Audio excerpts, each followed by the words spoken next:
নমস্কার বন্ধুরা, কেমন আছেন? আমি অভিজিৎ দেবভূমির একটি ব্লগে আপনাদের স্বাগত।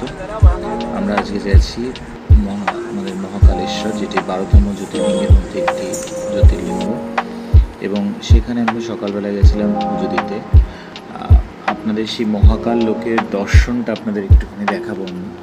তা ওখানটায় এটি হচ্ছে আমাদের 12টা জ্যোতির্লিঙ্গের মধ্যে একটি জ্যোতির্লিঙ্গ, গুরুত্বপূর্ণ জ্যোতির্লিঙ্গ, যেটি নাকি আর একমাত্র জ্যোতির্লিঙ্গ যেটি নাকি দক্ষিণমুখী জ্যোতির্লিঙ্গ, এবং এর মাহাত্ম্য প্রচুর।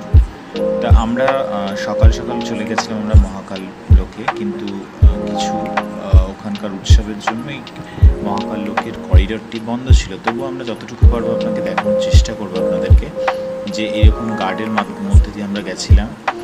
তা আমরা যতটুকু ক্যাপচার করতে পেরেছি সেটুকুনি আপনাদের দেখাবো। এটি অত্যন্ত সুন্দর একটি করিডর,